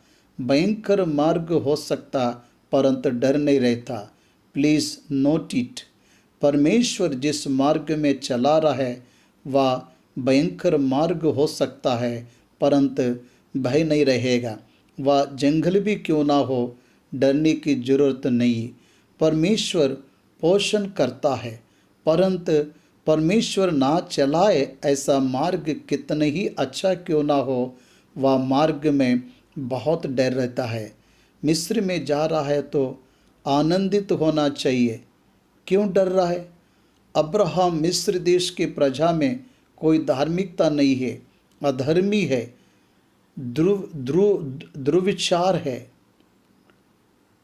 दुर्विचार के है, उनका विवेक शून्य है और वह अपवित्र जीवन को जीने वाली प्रजा है। वहाँ का न्याय बहुत ही खतरनाक है। परदेश से आए हुए लोगों के लिए उनका न्याय अलग है। उस देश के पास जाने के बाद में अब्राहम अपनी पत्नी से ऐसा बात कर रहे हैं। अब्राहम क्षण क्षण परमेश्वर के वचन से दूर हो रहा था, क्षण क्षण परमेश्वर के नियमों से दूर हो रहा था। क्षण प्रति क्षण जो सोच परमेश्वर के ओर रहना चाहिए वह छोड़कर अपनी सोच की ओर चला जा रहा था। अपनी पत्नी से इस तरह से कह रहा है, तू एक सुंदर स्त्री है, मैं जानता हूँ। परमेश्वर ने अब्राहम को बहुत सुंदर पत्नी दिया। इस कारण जब मिस्री तुझे देखेंगे तब कहेंगे यह उसकी पत्नी है, सो वे मुझको तो मार डालेंगे पर तुझको जीते रख लेंगे।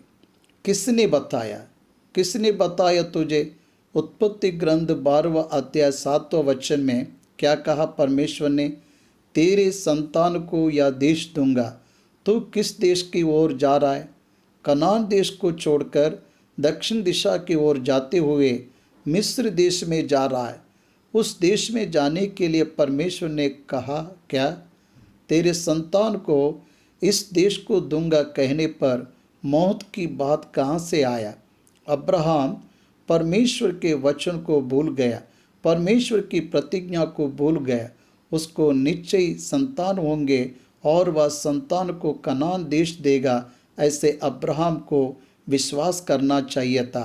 वह अपनी पत्नी से कह रहा है, मुझे मारकर तुझे जिंदा रखेंगे, मुझे मारकर तुझे जिंदा रखेंगे। मिस्री लोग अगर अब्राहम को मार डालेंगे तो उसका संतान कैसे होंगे। यह छोटी लॉजिक को वह मिस करके बात कर रहा है। बहुत बार हम परिस्थिति को मद्देनज़र रखते हुए परिस्थितियों के आधार पर विश्वास के ऊपर विश्वास रखते, परमेश्वर पर आधारित होकर विश्वास को नहीं बढ़ाते। मुझे बहुत बड़ी परीक्षा आया मेरे पिता के स्वास्थ्य के विषय में, तब मैं परमेश्वर पर विश्वास करूं या मचनेस देने वाले रिपोर्टर पर मैं विश्वास करूं। This is the test for me. तब मैंने परमेश्वर पर विश्वास किया, परमेश्वर ने उसके कार्य को किया। इसलिए मैं विनती करता हूँ, यहाँ पर अब्राहम की बातें समय के अनुकूल है, प्रतिज्ञा के अनुकूल है कि प्रतिकूल है। मुझे मार कर तुझे जीवित रखेंगे, इसलिए मुझ पर दया करके ये कहना कि मैं उसकी बहन हूँ, जिससे तेरा कारण मेरा कल्याण हो और मेरा प्राण तेरे कारण बचे। सारे के कारण जीवित रहने आया क्या अब्राहम, या फिर परमेश्वर के कारण जीवित रहने के लिए आया अब्राहम? आज के दिनों में सोचते हैं नौकरी के कारण जीवित है, परमेश्वर के द्वारा ही हम जीवित है। नौकरी के वजह से नहीं, परमेश्वर के द्वारा ही जीवित रह रहे हैं। परमेश्वर कह रहा है, मेरे मुंह से निकलने वाले वचन के द्वारा तुम जीवित रहोगे, आहार से ही नहीं। वह कहता है, तेरे कारण मेरा कल्याण होगा, तेरा कारण मेरा भला हो। इसका मतलब क्या है? एक मनुष्य के द्वारा हम जीवित रहते हैं क्या? एक मनुष्य के दया के द्वारा हम जीवित है क्या? या फिर परमेश्वर के वचन के द्वारा हम जीवित रहते हैं क्या? परमेश्वर के वचन के द्वारा तुम जिएंगे, या फिर एक मनुष्य के दया के कारण, एक मनुष्य के कहे हुए झूठ के कारण तुम जीवित रहोगे? सारा के कहे हुए झूठ के कारण अब्राहम जीवित रह गए क्या? इस तरह से अब्राहम को सोचना चाहिए। इस तरह आपत्ति का शिकार हुआ अब्राहम। परमेश्वर की बात पर विश्वास कर अधीनता में आकर बाहर आया हुआ अब्राहम इस तरह से सोचने के कारण है उसका शरीर की संबंधित सोच। आज बहुत से लोग बार बार इस तरह से सोचते, यहोवा के कहलाने वाले प्रजा धन्य है, यहोवा जिसका परमेश्वर है वह प्रजा धन्य है, ऐसा वचन कहता है। आज परमेश्वर को जानकर, यीशु मसीह को जानकर भी विश्वासी अपने जीवन में आनंदित रहने के बजाय समस्याओं में चल रहे हैं। लोगों के प्रति, शरीर के प्रति और जीवन के प्रति सोच को नहीं रख पा रहे हैं। उनके भविष्य के लिए आशा रखने वालों की तरह नहीं दिखाई दे रहे हैं। मिस्री लोग तुझे देखकर या उसकी पत्नी है ऐसा सोचकर सब कल्पित है। उसने पत्नी करके नहीं बताया, उन लोगों ने नहीं पूछा, फिर भी क्या कर रहा है? तुझे देखकर पत्नी है करके मुझे देखकर मुझे मारकर, तुझे देखकर मुझे मारकर तुझे जीवित रखेंगे। इसलिए तुझे क्या करना होगा? अभी तुझे झूठ बोलना होगा। ये बहुत भयंकर है। मेरा भला हो इसलिए तू झूठ बोल, यही शैतान का प्रभाव है। तो झूठ बोल, तो झूठ बोल। झूठ का पिता कौन है? शैतान। परमेश्वर सत्य है, उसमें अंधेरे का कोई भी जगह नहीं है। ऐसे में तो एग्रीमेंट फॉर से ए लाई, एक झूठ को बोलने के लिए दोनों एकत्रित हो गए। प्रेरितों के काम 5वें अध्याय में अनन्या सपेरा झूठ बोलने के लिए एकत्रित हो गए। क्या हो गया? मौत आ गई, या दोनों झूठ बोलने के लिए सम्मति दिए। अब बताइए, फिरौन या किसी और की पत्नी है इसलिए मैं उसे नहीं लूँगा, ऐसे सोच सकता था ना? परमेश्वर नहीं बचा सकता था क्या? उस तरह से नहीं सोचा। अब्राहम के अंदर आया हुआ डर अविश्वास के कारण आया हुआ डर है। परमेश्वर पर विश्वास रखने से, परमेश्वर की प्रतिज्ञा पर विश्वास रखने से ऐसी परिस्थिति नहीं आती थी। यह देश को परमेश्वर उसके संतान के लिए देगा। इस बात पर विश्वास करने से उन दोनों के बीच में मौत के बारे में डिबेट नहीं होता था। उस पर भी उसने सहमत दी। हाँ, मैं सुंदर हूँ, मुझे देखकर कोई भी तुम्हें मार डालेंगे, इसलिए मैं झूठ बोलकर तुम्हारी सहायता करूँगी। एक साथ सहमत देते हुए परमेश्वर से दूर हो गए, परंतु परमेश्वर उनसे दूर नहीं हुआ। पाप के कारण मिलने वाला फल क्या है पता है? परमेश्वर से हम दूर हो जाते हैं। परमेश्वर हमसे दूर नहीं होता। वह पापियों से प्रेम रखता है। वह दया से प्रेम कर रहा, प्रेम से प्रेम कर रहा है, क्षमा करने के गुण से प्रेम कर रहा है, न्याय करने के उद्देश्य से वह दूर नहीं हुआ। इस सच्चाई को आपको याद रखना है। परमेश्वर मनुष्य का न्याय करने की आशा से नहीं है, परमेश्वर मनुष्य का उद्धार करने की आशा से है। इस तरह अब्राहम झूठ बोलने के लिए प्रोत्साहित कर रहा था। अब्राहम से झूठ बोलूँगी, यह सहमत सारे उसे दे रही थी। उन दोनों के बीच में प्रेम शारीरिक संबंध है, वह परमेश्वर से संबंधित प्रेम नहीं है। शारीरिक संबंधित प्रेम है, वह उतावली में आने वाला प्रेम है, स्थिर रहने वाला प्रेम नहीं है, केवल भौतिक आकर्षण से रहने वाला प्रेम है। पति पत्नी का प्रेम अगापी प्रेम में नहीं बदलेगा तो उनके बीच में सदा का संबंध नहीं रहता। केवल शारीरिक रूप से प्रेम रखेंगे तो उनका विवाह जीवन इस तरह से ही रहेगा। उनके कहे हुए झूठ के कारण ही फिरौन उसे लेकर गया। आप देखिए, अब्राहम झूठ बोलकर साथ रहना चाहा। अब्राहम झूठ बोलकर साथ रहना चाहा। अब्राहम सारे झूठ बोलकर साथ रहना चाहे। भाई बहन ऐसे बताकर साथ रहना चाहा, परंतु उन दोनों के कहे हुए झूठ के कारण ही फिरौन के घर में उसे जाना पड़ा। परमेश्वर उनके डर को जानता था। उनके दयनीय स्थिति, हृदय की स्थिति को परमेश्वर जानता था। इसलिए परमेश्वर अब्राहम को अपनी सुरक्षा दिया। अब्राहम के पक्ष में होकर परमेश्वर ने कार्य को किया। सारा और अब्राहम दोनों ने झूठ बोले।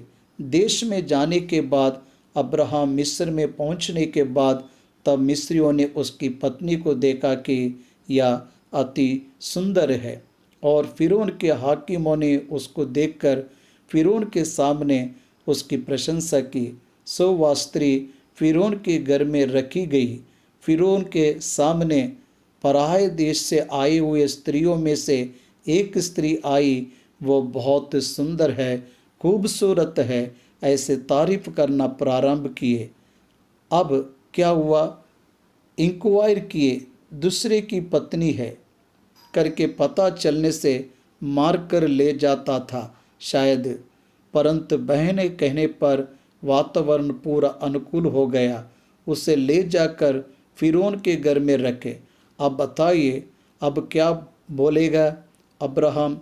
और मैं सच बोलता तो ये मर जाता तो अच्छा रहता। मेरे आंखों के सामने इसे पराये घर में ले गए, ऐसा रो रहा होगा।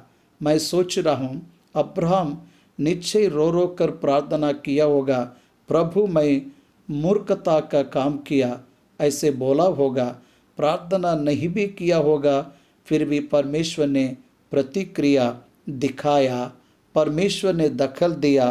प्रार्थना नहीं करने पर भी दखल दिया। ऐसे सोचेंगे, प्रार्थना का जवाब देकर भी दखल दिया। सोच सकेंगे, कहीं से भी देखो परमेश्वर दयावंत है, ऐसा दिखाई दे रहा है। प्रार्थना करने के बाद जवाब देकर दया करेगा। प्रार्थना नहीं करने पर भी अनुग्रह के द्वारा अपने बच्चों के पक्ष में खुद होकर कार्य करता परमेश्वर प्रेमी है। फिरौन जब सारै के ले गया, उसके कारण अब्राहम का भला ही किया। अब्राहम ने क्या कहा? मेरा भला हो। कैसी भलाई? भौतिक भलाई। बहुत से इनामों को उसने पाया। संसार में बहुत से लोग इनाम की आशा को रखकर पाप में बढ़ रहे हैं। वह इनाम दुख का कारण होगा। वह इनाम दुख का कारण होगा। वह इनाम अकेलापन का कारण होगा और कुछ नहीं। दुख का कारण होगा, वह इनाम अकेलापन का कारण होगा और कुछ नहीं। आप ध्यान दिए कि नहीं, अब्राहम के साथ लूत भी था। अब इसका मतलब लूत भी मौन था। तब यहोवा ने फिरौन और उसके घराने पर अब्राहम की पत्नी सारै के कारण बड़ी बड़ी विपत्तियां डाली। गॉड इंटरफेयर्ड कितना महान वचन है। या परमेश्वर ने दखल अंदाज किया। उत्पत्ति का ग्रंथ 12वां अध्याय 17 वचन से हम ध्यान करेंगे। प्रार्थना पूर्वक हम ध्यान करेंगे। अब्राहम उस देश में अकाल पड़ने पर मिस्र देश में गया। मिस्र के लोग अब्राहम की पत्नी सारै को देखकर उसे जीवित रखकर उसे मार डालेंगे, क्योंकि वह रूपावती है। इस तरह से दुष्कर्म करेंगे। ऐसा सोच से डरकर सारै से एक सहमत को लिया। तो उस देश में जाने के बाद मुझे भाई की तरह परिचय करवाना। मेरी बहन है, ऐसे दूसरों को बताना। मैं तेरे कारण जीवित रहने के लिए जीवित रहूं। तेरे कारण मेरा कल्याण हो। ऐसा शब्दों का उपयोग किया। अब्राहम उसके बुलाहट को भूलकर बात कर रहा था। यह हम समझ गए। मिस्र में भूलकर बात कर रहे हैं। मिस्र में पहुंचने के बाद मिस्र उसे देखकर तारीफ किए। फिर फिरौन के सामने उसकी सुंदरता के बारे में वर्णन किए। अब्राहम सुरक्षा के लिए जिस झूठ को बोलने के लिए कहा, उस झूठ के कारण ही वह फिरौन के घर में पहुंच गई। लेकिन अब्राहम को फिरौन ने सारे के कारण भलाई को किया। भलाई मतलब भेड़, बकरे, गधे, दास, दासियां, ये सब उचित या इनाम में उसे दिया गया। अब्राहम की स्थिति कैसे हुई सोचिए। अब्राहम ने ये नहीं सोचा उसके कहे हुए झूठ के कारण वह सुरक्षित रह पाएंगे, वह दोनों साथ रह पाएंगे, ऐसा सोचा। लेकिन यह परिणाम होगा, ऐसा नहीं सोचा। एक सीख इसमें से हमें लेना चाहिए। झूठ बोलते समय, पाप करते समय हम मानव लोग सोचते आने वाली विपत्ति से बचने के लिए झूठ बोल रहे हैं। निश्चय विपत्ति टल जाती है, ऐसा सोचते हैं। लेकिन झूठ पाप के कारण तू जो विपत्ति सोचा वह टल गया होगा, लेकिन तूने जो नहीं सोचा वह विपत्ति आ जाता। पाप के कारण विपत्ति ही आती, सुरक्षा नहीं आता। इस सच्चाई को अब्राहम भूलकर इस तरह से झूठ बोलकर फंस गया। वह मरने से बचने के लिए, उसका भला होने के लिए वह जो चाहता था वह मिला। झूठ के कारण मिला। झूठ के कारण मिला लाभ हानि ही है। वह भलाई नहीं परंतु भलाई की तरह दिखता। अब्राहम सारे को बहन बताने के कारण, सारे अब्राहम को भाई कहने के कारण झूठ धन को दिया। यहाँ पर झूठ धन को दिया। उस समय में संपत्ति क्या था? गधे, भेड़, बकरे, ऊंट, यही संपत्ति था। झूठ संपत्ति को दे सकता परंतु विपत्ति को भी देता, यह हमें जानना है। उसे विपत्ति को यहाँ संपत्ति बचा नहीं सकता। बहुत से लोग समस्या, विपत्ति से बचने के लिए धन काम आएगा ऐसा भ्रम में रहते हैं। तेरी संपत्ति तेरे रोग से तुझे नहीं बचाएगा। बहुत से लोग यह सोचते धन रहने से कितने भी बड़े रोग का सामना कर सकते हैं। ये भ्रम है। सेहत परमेश्वर के हाथ में रहता। भविष्य का अच्छे से सामना कर सकते हैं। सोचते हैं कुछ लोग, ये सबसे बड़ा भ्रम है। परमेश्वर के दया से भविष्य का सामना करना है, लेकिन धन के सामर्थ्य से भविष्य का सामना करने से शांति नहीं मिलता, आनंद नहीं मिलता। यह बात संसार में हर एक को जानना है। अब्राहम के घर में संपत्ति आया, लेकिन उसके जीवन साथी घर में नहीं है। उसके जीवन साथी घर में नहीं है। वह पराई पुरुष के घर में पहुंच गई। कोई भी समस्या आ सकता था। एक बात में कहा जाए तो अब्राहम आशा को खो गया। ही लॉस्ट हिज होप, ऐसे बता सकते। लेकिन परमेश्वर प्रेमी है, इसलिए अब्राहम आशा को ना खोए, इसलिए वह आगे बढ़ा। यही दैविक प्रेम है। अब्राहम तो अब कुछ नहीं कर सकता, क्योंकि सारे फिरौन के घर में पहुंच गई। वहाँ पर उसकी ज़िंदगी खराब हो रही है, ऑटोमेटिकली खराब हो रहा। अब्राहम परमेश्वर से यही विनती कर रहा होगा।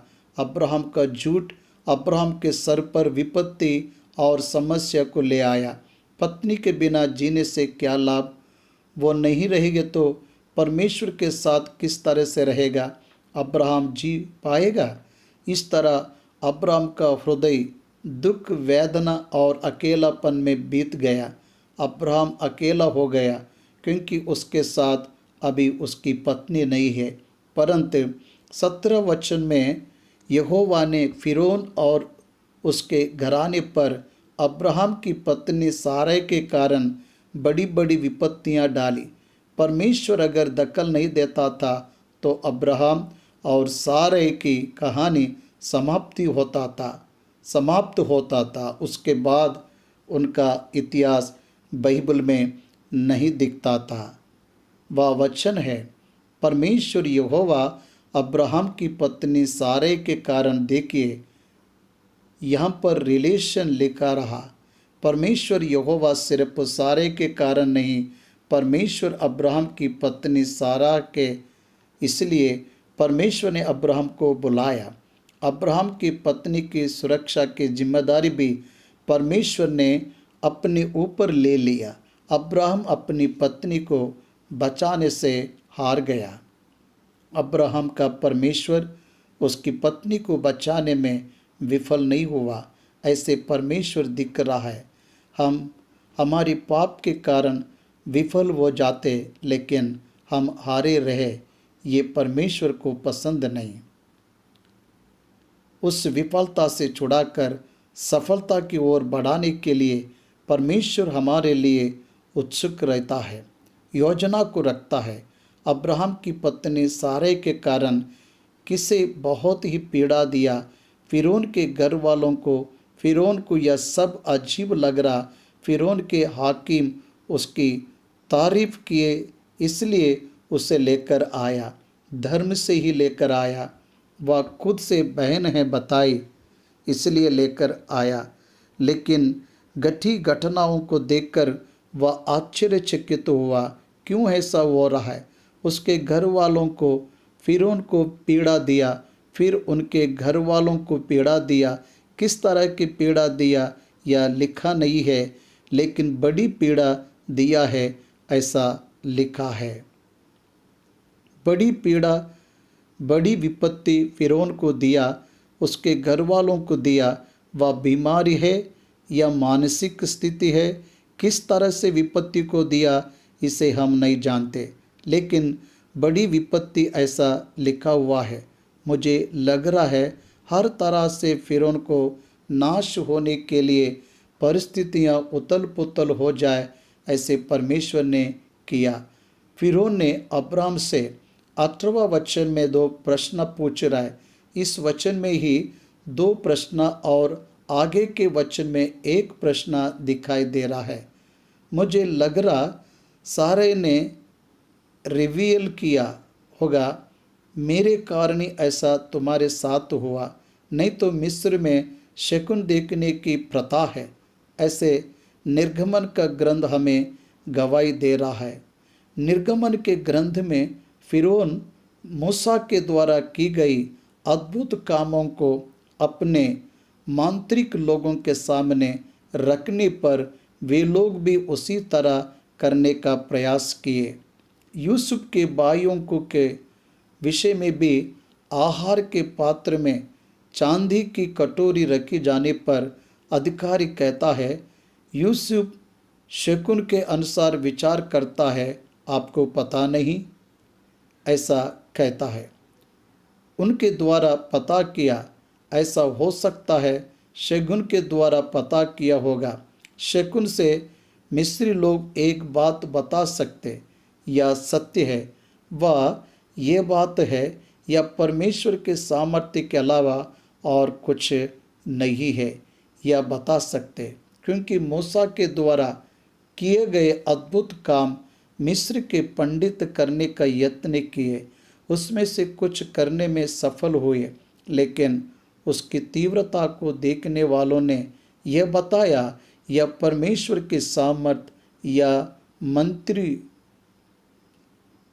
मांत्रिकों के द्वारा की जाने वाली शक्ति नहीं है, ऐसा उन्होंने बताया। मुझे लग रहा है यहाँ पर भी मिस्री लोग इस तरह से ही जान गए होंगे, या मनुष्य की प्रेरणा के द्वारा, भूतों की प्रेरणा के द्वारा होने वाला कार्य नहीं है, सर्वशक्तिमान परमेश्वर के द्वारा यह बहुत बड़ी विपत्ति आया, ऐसे निश्चय बताए होगा। इसलिए अब्राहम को बुलाया। अब्राहम को बुलाने से पहले को सारे को बुलाया होगा, क्योंकि अब्राहम को बुलाकर पूछे जाने वाला प्रश्न हमें वो समाचार दे रहा है। क्या प्रश्न उसने पूछा? तूने ऐसा मेरे साथ क्यों किया? पहला प्रश्न। दूसरा प्रश्न, तूने क्यों नहीं बताया कि वह तेरी पत्नी है? सारे को उसने सामने खड़ा रखा, या तेरी पत्नी, ये तेरी पत्नी है। सारे को उसने सामने खड़ा रखा, या तेरी पत्नी, या तेरी पत्नी कहने पर वह दोनों आमने सामने हैं। यह समझ आ रहा है दोनों सर झुकाकर होंगे। मानव का डर अधिकारियों के सामने सर झुकाता, लेकिन सर उठाता नहीं। याद रखिए, हमारी हर एक गलती न्याय के विपरीत होती है, लेकिन न्याय के अनुकूल कभी नहीं होती। अब्राहम फिरौन के सामने सर को झुकाए ऐसी परिस्थितियों में आ गया। तूने क्या कहा कि वह तेरी बहन है? मैंने उसे अपनी ही पत्नी बनाने के लिए देर वाज ये पॉसिबिलिटी फॉर दैट अवसर दिया था। तूने मुझे ठीक है जो किया सो किया, तेरे परमेश्वर के कारण तुझे छोड़ रहा हूँ। और कोई रहता था तो छोड़ता नहीं था। फिरौन के हाथ में पड़ना यानी मौत के हाथ में पड़ना, मिस्र के जेल में जाना यानी मौत को पाना। इसलिए यहाँ पर फिरौन ने कह रहा है, तो क्या हुआ? तो क्या हुआ? तो झूठ बोलने से बोला, तू अपनी पत्नी को साथ लेकर यहाँ से चला जा, क्योंकि तेरा परमेश्वर सर्वशक्तिमान परमेश्वर है। मुझे लग रहा है मैं अपनी बात बता रहा हूँ। फिरौन परमेश्वर से विनती किया होगा, उसके पूरे देश को विनती करने के लिए कहा होगा। परमेश्वर ने अपने बड़ी विपत्तियों के उस पर, उसके परिवार पर डाला। परमेश्वर का प्रेम कितना महान है। परमेश्वर उसके चुने हुए प्रजा के निमित्त उसके किए गए काम के तरीके अद्भुत नहीं क्या? सोचिए। हाँ, अद्भुत है। अब्राहम ने झूठ बोला, सारे ने झूठ बोला, झूठ का फल उन्होंने अनुभव किया। वह परिस्थिति में वह विनती किए होंगे, वह अलग हुए। परमेश्वर की इच्छा पति पत्नी का अलग होना नहीं है, मिलकर रहना है। पति पत्नी साथ रहने के लिए परमेश्वर का वचन का आश्रय लेना चाहिए। खुद की सोच का आश्रय नहीं लेना चाहिए। यहाँ पर हर पति पत्नी को निर्णय लेना चाहिए। तुम्हें कोई भी समस्या, कोई भी कष्ट, कोई भी नष्ट संसार के जीवन में आए तो आप देने दोनों खुद की सोच के अनुसार कृपा करके कुछ मत करना। खुद की सोच कर रहे तो खुद का सोच का कर रहे हो तो जाग जाओ। वैसे सोच को बढ़ावा मत दो। अलविदा कहो। परमेश्वर का आश्रय लेना आपके परिवार में आने वाले समस्या, आपको डराने वाली परिस्थितियाँ, आपके विचारों में डर को लाने वाली परिस्थिति आप जान जाओगे। तो आपके पारिवारिक जीवन में लगे तो उसे परमेश्वर के पास लेकर आना। परमेश्वर से विनती करो।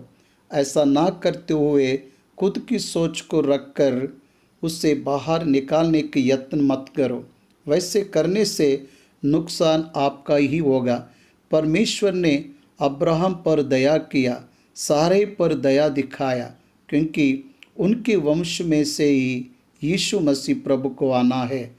उनका पतन होने से कैसे, यहाँ पर एक सीख लेंगे। परमेश्वर अपने बच्चों के विषय में वही दखल देता। उसमें बच्चे सवाल ना पूछ पाए, ऐसे सर्वाधिकार परमेश्वर के पास है। यह हमें अंगीकार करना है। हमारे जीवन में हमारे ऊपर सर्वाधिकार परमेश्वर का है। हमारे जीवन की सुरक्षा, अश्योरेंस और इंश्योरेंस वही है। अश्योरेंस और इंश्योरेंस तो वही है। वही अब्राहम को इस पीड़ा से निकाला, इस नुकसान से बचाया। यह सारी विपत्ति उसके ऊपर नहीं आने दिया। सारे की पवित्रता को परमेश्वर ने भंग नहीं होने दिया। वही परमेश्वर तेरे संतान की रक्षा करेगा। तुझे विश्वास करना है, तुझे परमेश्वर से विनती करना है। तेरी बच्चों की पवित्रता को परमेश्वर बड़ा बांध कर बचाएगा। तो विश्वास करके प्रार्थना आरंभ कर। अय्यूब उसके पुत्र और पुत्रियों के लिए परमेश्वर से विनती करने पर परमेश्वर उन बच्चों के चारों ओर बाड़ा बांध कर उनकी रक्षा किया। यह संसार बुरा है, यह संसार पाप से घिरा हुआ है। ऐसी परिस्थितियों में तेरे बच्चे पवित्रता को नहीं खोना चाहिए। तो तेरे बच्चों के चारों ओर, तेरी पत्नी के चारों ओर, तेरे चारों ओर परमेश्वर का बाड़ा और सुरक्षा रहना चाहिए। उसी रीति से तेरे जीवन को हर दिन तुझे तैयार रखना है। पुरानी बातें बीत गई, देखो सब कुछ नया हुआ। कहने का अनुसार अब्राहम फिर सारे के साथ नए जीवन को प्रारंभ किया। जब फिरौन परमेश्वर के द्वारा पीड़ा को पाया था, पश्चाताप किया, उसे वापस भेज दिया। कोई भी विपत्ति अब्राहम के साथ करना नहीं चाहा और अब्राहम को दिए गए इनामों से कुछ भी वापस नहीं लिया। इतना ही नहीं, अब्राहम के कहे हुए इस झूठ के कारण अब्राहम और सारे दोनों मिलकर कहे हुए झूठ के कारण फिरौन के सभी प्रजा को गुस्सा आ रहा था अब्राहम के ऊपर, क्योंकि उनके परिवारों के ऊपर विपत्ति आया था। इसके कारण ही विपत्ति आया। पता चलने से कौन चुप रहता। फिर भी फिरौन उसके पक्ष में रहकर लोगों को आज्ञा दिया, अब्राहम को भेज दो, कुछ मत करो। प्रजा के क्रोध का भी अब्राहम शिकार हुआ। अब्राहम को नहीं पता आपत्ति उसके साथ ही चल रही। अब्राहम को क्या करना चाहिए पता है क्या? मिस्र में फिरौन ने जो इनाम दिया उसे वापस कर चले जाना था, परंतु उसने उनके साथ लिया। एक झूठ के कारण मिला हुआ धन कभी भी आशीष नहीं देता। अब्राहम का जीवन इसे सिद्ध कर किया। इस कारण से लूत उसे छोड़कर चला गया। उस कारण से हाजिरा उसके जीवन में आई। हाजिरा आने के कारण आई हुई अत्यधिक नष्ट इस्माइल प्रतिज्ञा का पुत्र से द्वेष करने का अवसर अब्राहम ने दिया। इस तरह झूठ से आया हुआ धन आशीषमय नहीं है। लालच से आया हुआ धन आशीषमय नहीं है। धोखे से आया हुआ धन आशीषमय नहीं है। वह कष्ट तकलीफ का कारण होता, वह हार का कारण होता, वह जीवन से बंधन की तरह बंध जाता। तेरा जीवन उससे बच नहीं सकता। तेरे बाद के वंश में इसका इफेक्ट पड़ेगा। तेरे पारिवारिक जीवन में, तेरे रिश्तेदारों में, तेरे परिवार के भविष्य की पीढ़ी पर भी एक झूठ का फल अपने कार्य को दिखा रहा है। कहने पर तुझे सावधान रहना चाहिए, ऐसा मैं विनती कर रहा हूँ।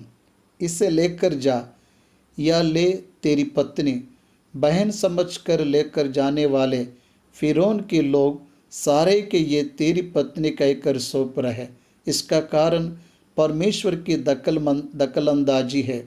याद रखे, आप जिसे को दिए वह फिर तुम्हें मिले, उसके लिए परमेश्वर की सहायता ही काम आएगा और कोई भी आपको सहायता के लिए खड़ा नहीं रहेगा।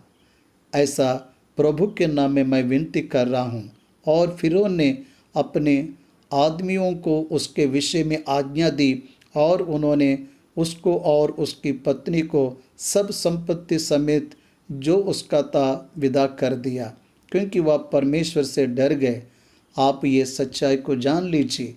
अब्राहम से लोग डरे या राजा डरे, इसहाक से लोग डरे या राजा डरे, याकूब से लोग डरे या राजा डरे, यूसुफ से लोग डरे या राजा डरे, परमेश्वर के बच्चों के इतिहास में मूसा हो, यहोश, शमूएल हो, दाऊद हो, अन्य राजा डर गए। इसका कारण पता है क्या? परमेश्वर उनके पक्ष में रहना ही है। आज मेरे पक्ष में, तुम्हारे पक्ष में परमेश्वर है। तेरा डर संसार में रहेगा। परमेश्वर तुझे सर ठहराएगा। तू झूठ बोलने से भी, तू हारने से भी, तू पतन होने से भी तेरा परमेश्वर तुझे छोड़ने वाला नहीं है। फिर से बुला रहा है, फिर से सही करने को कह रहा है, फिर से गलती को सुधारने को कह रहा है, फिर से पश्चाताप करने को कह रहा है। निज पश्चाताप तुझे आने के बाद तेरा परमेश्वर तुझे ऊंचा उठाने के लिए योजना को रखा। यह सच्चाई हमें 12वें अध्याय के अंत में आने तक समझ आ जाएगा। अब्राहम फिर से पहले के स्थान में आ रहा है। आगे के वचन में मैं बाकी के बातों को बताऊंगा।